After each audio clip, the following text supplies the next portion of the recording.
Testing 1, 2, 3.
Good evening, ladies and gentlemen. Today is Monday, October 26th, 2020, and I would like to call to order the regular board meeting of the Othello School District Board of Directors. We will begin tonight with the flag salute.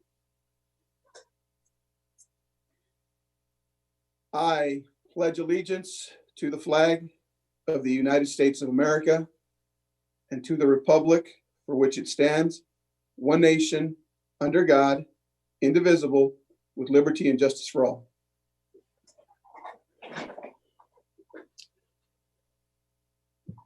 Want to welcome all our guests tonight. Those of you that are joining us via the Zoom meeting, those of you that are watching on YouTube, thank you for joining us tonight.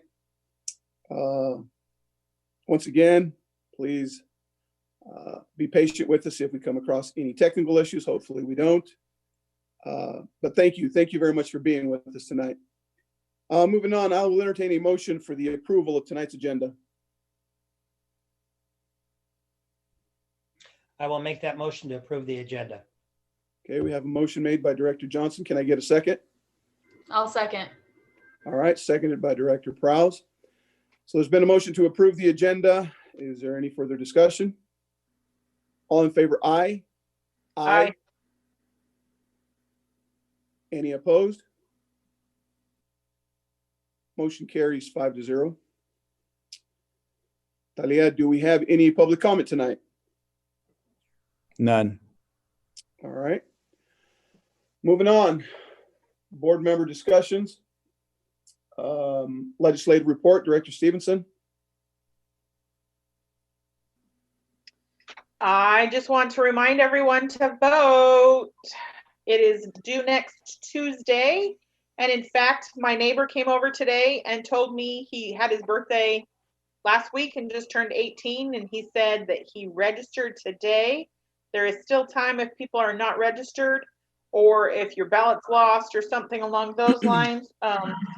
There, as I had said last week, there will be a voter help booth the day of at Othello High School's front parking lot. And that is definitely something that you can go to if you're having problems. So, or didn't get your ballot or lost it or need to change your location or any of those things. And you don't have to pay to put it in the mail. It actually says no postage necessary, or you could do the drop boxes in front of the county government building behind McDonald's. So just a reminder. All right, thank you for that. I don't know how factual this is, but I also saw a post on social media about some signatures not matching or something to that effect. If you happen to run across something like that and your name's on there, hopefully you can rectify that and your vote will count. Second bullet there is a board self-assessment. Hopefully we're all remembering to do those, keeping ourselves accountable and assessing how we're doing on our board meetings, since that is something that we hold ourselves to do. Moving on to student representative reports. I am not sure if Elise or Lauren are on. Is either of them on? Do they have any comment tonight? Hi, I'm on tonight. The floor is yours. I'm here too. Lauren can go first. All right.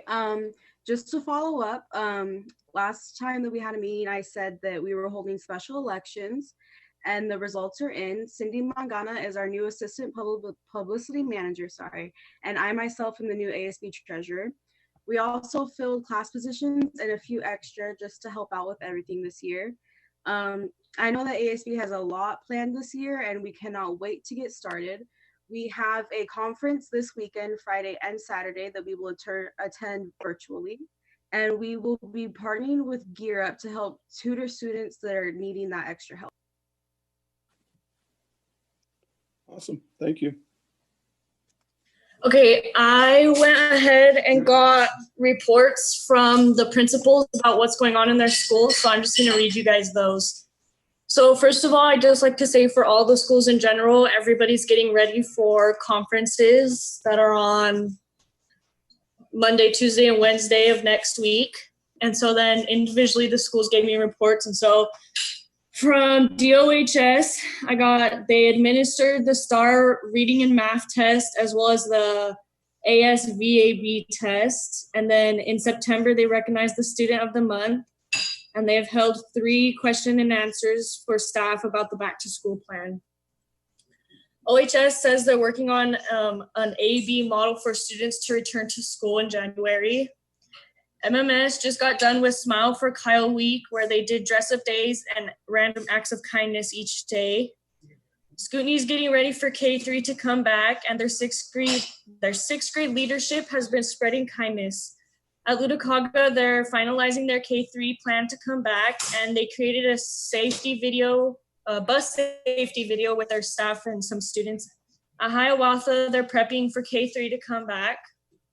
Wahidas is finding new ways to stay connected with their students online, such as dress-up days and raffles that students can win different prizes too.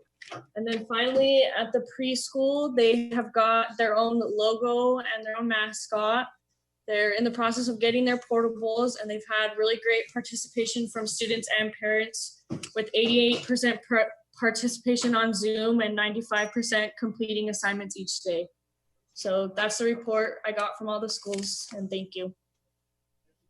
No, thank you. Thank you both for being here. First off tonight, thank you for that information. And I think there's a lot of people, not just the high school folks, that are eager to get back into the class. And I hope you all those plans that ASB have, I hope you guys get a chance to see those out to fruition. Thank you for that, guys. Appreciate it.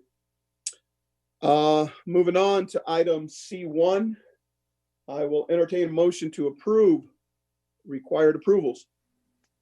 I have some questions before we go to the approval process.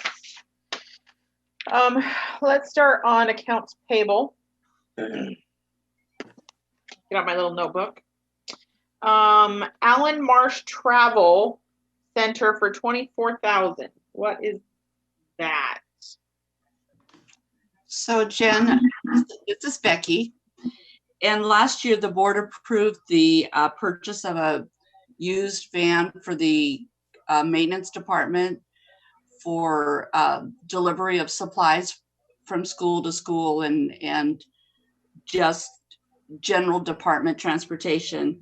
And so that was a used vehicle that is a cargo van. Okay. Okay. You're right. And I remember approving that last month. I just travel.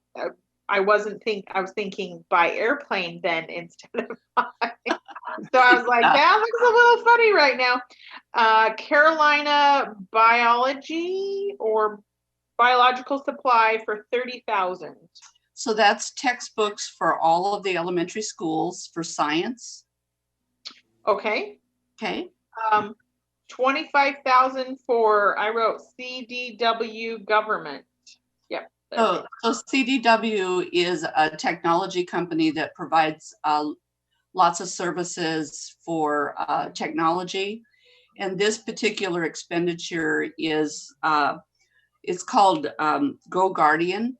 And it allows the teachers to see what is happening on the students' computers. So is that a 1 year? Well, the whole 25 was 1 year for Go Guardian? Do you know? Yes, but this is for the whole district this year. So it's, right. So yep, that's a 1 year license. Yes, I have had a few teachers and principals contact me about my own children's usage of their screens during Zoom. There you go. So, yes, so that is very valuable. It sounds like money well spent. Yeah, a definite need. Microcomputers, I know we're buying a lot from them right now. This time around is $43,000. Can you give us a breakdown? I know they've done a lot of different things for us. So this is replacement laptops. And then also there's headphones for the kids and 30 webcams. Okay. So still more webcams. Uh-huh. Right. Marsh, $9,000. That's just, it was a really interesting name. So come on, attention. So it too is a software program, and it maintains and archives all of the social media content for the district, so that if there's public records requests, we can retrieve that information. Okay. And then I think the last one was $60,000 for woodwind and brass winds, I think was called. Yes. So this year there is a requirement that all the elementary students participate in band. And there was a severe lack of musical instruments. And so the entire $60,000 was split between the elementary schools and trombones. And I believe it was like 20 of each. Okay. So I know that we've been buying some instruments throughout this year and the summer. Does Instruments this, pretty much were for the middle school and high school, but the Okay. program's expanding now to elementary Okay. with no musical instrument inventory. great. Good to Okay. see those kinds of things and just to get numbers behind those to understand. Those were all the questions that I specifically had on our required approvals. Does anybody else have any? Thank you, Becky. You're welcome. Thank you, Talia, too, for helping. I move that we approve the required approvals. Okay, there's been a motion made by Director Stevenson. Can I get a second? I'll second. Seconded by Director Prowse. Any discussion? All in favor, aye. Aye. Aye. Any opposed? Motion carries 5-0. Item C2, superintendent informational items. Do we have any questions of the superintendent on the items in his information supplied? On the financial report, I just have a few details that it seems like every year at this time, I just want to make sure I fully understand. Let's go to, I don't know what page, actually right there. Let's go back up. I'm sorry. So it says right here under general fund, expenditures of 5.9 million represent 8.33% of budgeted appropriations. Additionally, there are 52 million and change of encumbrances that represent 73% of budgeted appropriations. So examples of encumbrances are? So the best thing for good budget management, salaries and benefits make up the majority of the budget. So at the beginning of the school year, when contracts are issued and put in the system, they are encumbered for the entire school year. And then that gives a better picture of the available dollars that are free. I will use the term loosely, free for additional expenditures. Okay. Okay. So an example of an encumbrance in like capital funds would be when we approved to do the track, that would have been an encumbrance of whatever amount, $650,000 or something like that. That's correct. As soon as the contract is issued, we would encumber the cost of the project. And then as payments are made, then that encumbrance is reduced. Okay, great. I every year that number just looks so big, and I think I got to make sure that that's what I think it is. Yeah. So. It actually, unless you put it into the context of salaries, it can look scary. But knowing that the majority of what we do spend is salaries and benefits, it's a reasonable number. Right. Okay. Then can we go to page 5 is my next question.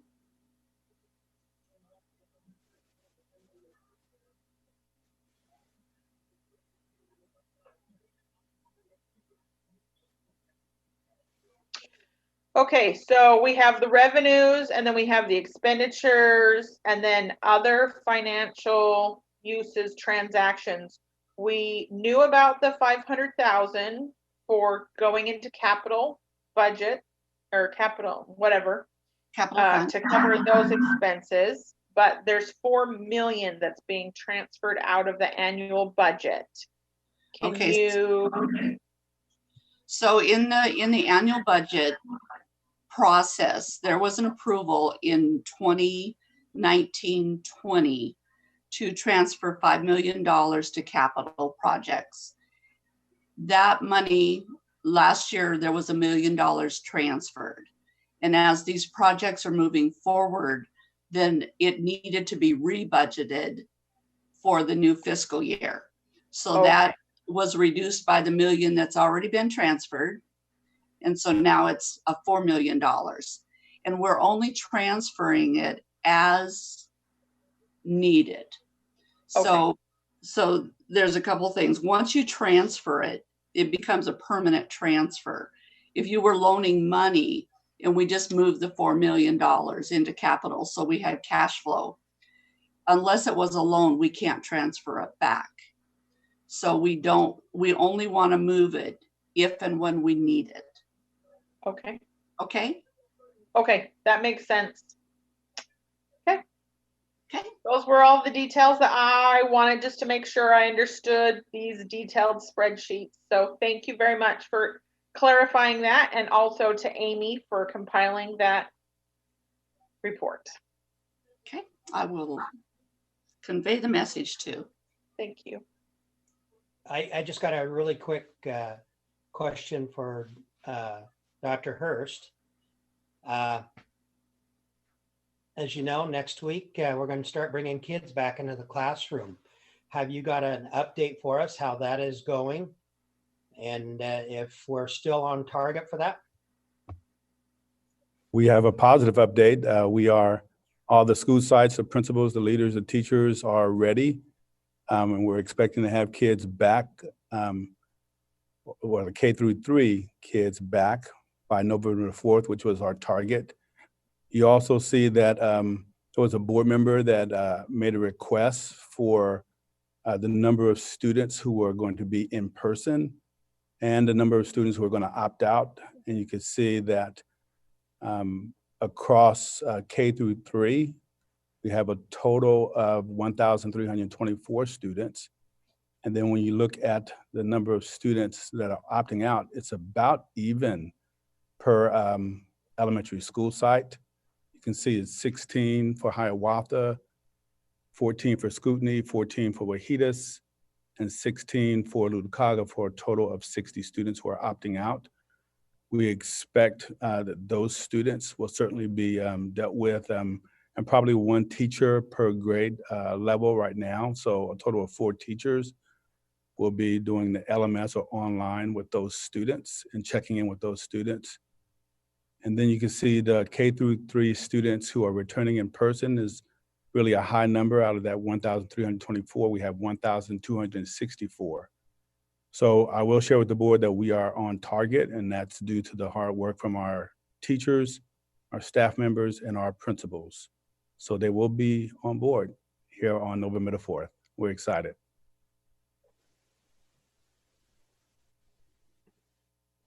There was one other thing, if there was no other questions on that document.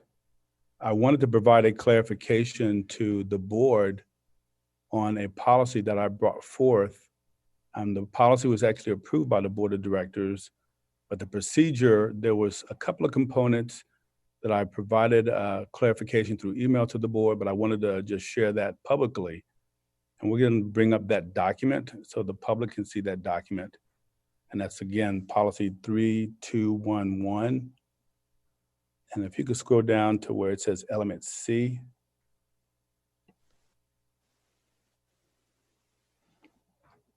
So one of the things we wanted to clarify is this element where it says, before contacting the student's parents, the school will consult with the student about the student's preference around family involvement. So we wanted to clarify that. I think at the last meeting, we shared that the parents would not be involved. However, that was not accurate. It was partially true. However, what we wanted to clarify for this particular meeting, in consultation with our attorney, we absolutely want our parents to be involved in these conversations. But we really wanted to share with the public and with the board that the whole point of this policy was to make sure that our students are protected. And also there's an element of protecting our students from harm from unsupportive parents. This is a big issue when someone's questioning or transitioning, or they're going to be a transgender student. Then we want to make sure that we consult with the students. That doesn't necessarily mean that we comply, but we actually consult with those students, making sure that when we do communicate with the family that there is a safe environment, or we're in a situation we're going to collaborate with the parents and making sure that that student is safe and that we work with the parents. More than anything on this component, we wanted to share with the community that we will be communicating with parents. We will be talking with you about these issues. However, we'll be talking to students first. And again, that's primarily to make sure that our students are not going to be going home to an unsafe environment. There's another component also that I wanted to clarify, and that's where it says consulting. So just worth noting that consulting doesn't necessarily mean that we're deferring to the students' wishes. It's just meaning that we're talking to the students first, just honoring their privacy, but really making sure that we can then transition and move that conversation to talk to the parents. Again, the primary reason is making sure that that student is safe and they're not going home to an unsafe environment. So we wanted to clarify that component with the board, with the public. There's another component. I'm asking you to scroll down to that line. And this one we talked about, and I said I would come back to the board on this one. And this is with regard to a common law name change. I'm just going to read this. It says the district will change a student's official records to reflect a change in legal name upon receipt of a written signed statement explaining the student has exercised a common law name change and has changed their name for all intents and purposes, and that the change has not been made for fraudulent reasons. So we wanted to share, first of all, that our board member, our director, Jen Stevenson, was accurate, that students, especially those who are transitioning, those students who are transgender students, they are permitted to change their names accordingly to identify with what they are identifying with. So transgender students are permitted to do a common law name change.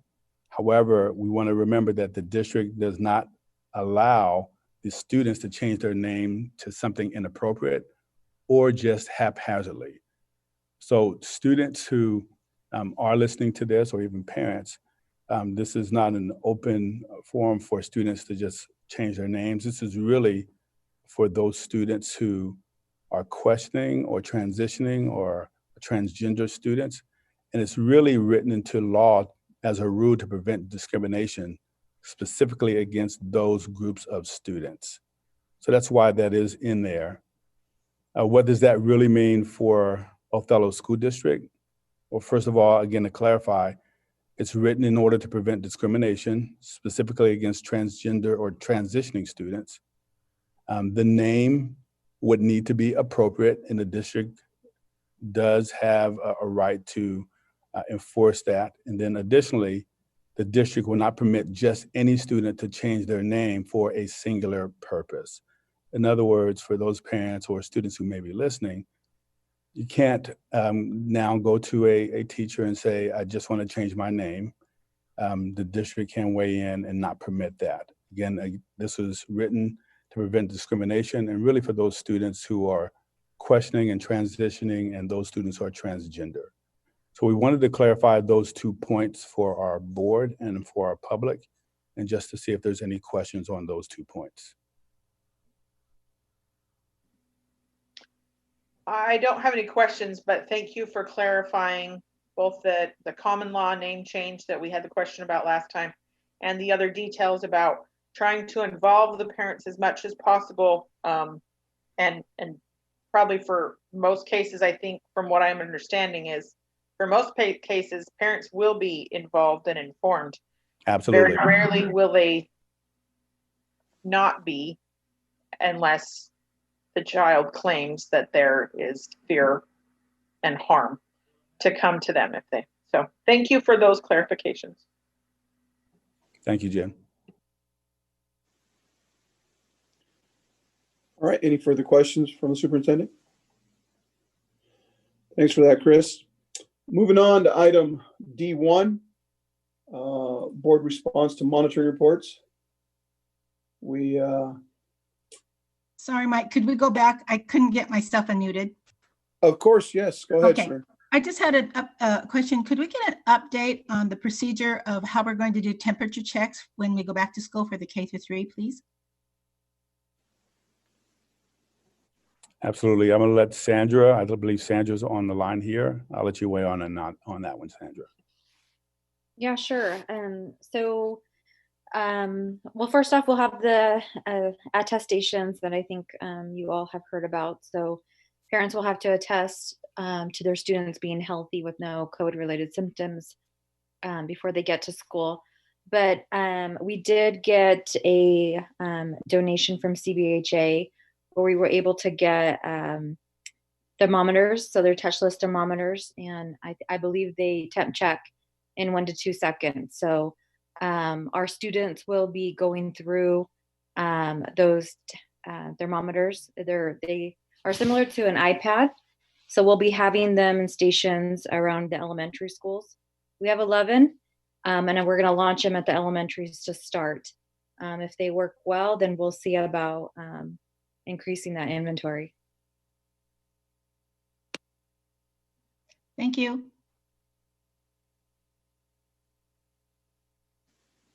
Yeah, very good. No, don't hesitate. If you're having trouble unmuting or whatever, it's okay. Yeah, as long as we get clarification, that's good. Moving on to item D1 now. EL8, communication and counsel to the board. Instead of boring the public and reading the entire verbiage and all of this, the superintendent shall not fail to give the board as much information as necessary to be adequately informed. The EL contains 5 questions, and the only question that was not answered in compliance by all respondents was question number 1. A failure to submit monitoring data required by the board in an accurate and understandable fashion, directly addressing provisions of the board policies being monitored. All reports submitted shall be submitted before the board's agenda is available to the public. We had 4 respondents answer in compliance. 1 was in compliance with the following exception, but no comment. So don't know if that was a fat finger syndrome, we hit the wrong button, or if there's someone who has something they'd like to add to their in compliance with an exception.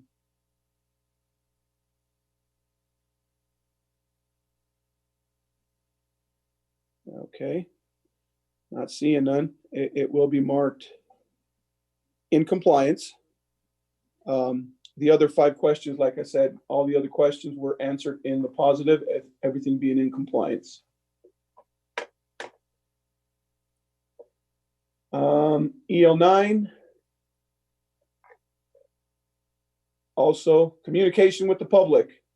Using multiple media resources, the superintendent shall not cause or allow a failure to establish and maintain strong links with the public in languages reflective of the community to ensure they are kept informed of district work and results and are predisposed to provide support within the community on all district issues. This will include on-site translation services at every opportunity. 5 answered, everyone was in compliance. There's a remark, a response that says, I have been excited to see the positive changes in having a communications director and the growth that has brought to the district. That is a great comment. And I think we are moving in the right direction, or we're doing very good as far as communicating. Yeah, that was moving on to item D2, board self-monitoring. We have GP1, GP3, GP5. GP1 is governance, commitment, and beliefs. All the questions on the GP were answered in compliance by everyone. Question number 4, in order to maintain its commitment to excellence in governance to the provisions of this policy and to improve its own performance, the board commits to the following actions. It says continued transparency through effective policy governance. So are we all okay with the comment being on this EL? On the GP, excuse me. GP3, board job description. Everyone answered all questions in compliance. There was a total of 5 questions, and there were no responses on question number 6 in order to the commitment to excellence. And if you guys see me veering off, I do have my computer on here to be reading these instead of going off the screen. I apologize for that if folks think that I'm doing something else. GP4, monitoring board governance process and board superintendent relationships policies. The question was answered by all 5 in compliance. In order to maintain its commitment to excellence in governance, the provisions of this policy, and improve its own performance, the board commits to the following actions. Be diligent about our self-assessments. I will fess up to being the one that wrote the comment, and I just want us to be mindful. I know it's been a tough stretch.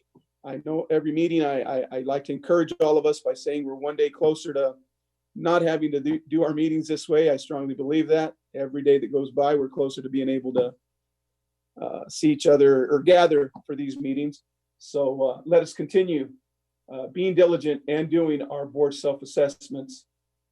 Talia, I believe those are just, those are just discussions, correct? Correct. Okay, moving on to item E1, review, discussion, revision of current board policies. I'm going to go straight to EL7. I've been tabling this for quite some time now because of a word or a phrase that was in there. Jen, I had a very good conversation with our, well, I'm not even sure, and I'd be wrong if I try to guess Greg's official title, Director of Maintenance, or I'm not sure what it is, but anyway, Greg Foltz and I had a good conversation about the emails that you and him had back and forth in the conversations. And I just think an expected lifespan, I think, covers what you're requiring or what you're meaning to get out of this, Jen. And we threw back, and like you and him did, we threw back and forth a few items. And I think the expected lifespan, and instead of trying to refer to it from a manufacturer's perspective, you know, like out on the track, and let's use the track because we've used that a lot. There was several manufacturers of the things that went on out there. So you're not going to get a lifespan from the person who did this part of it and this part of it. So I think an overall expected lifespan, I think would cover what the request is the request that you expect out of this. And you're free to chime in if you don't think that would cover it.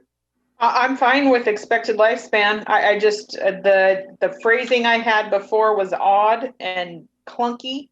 Expected lifespan sounds fine.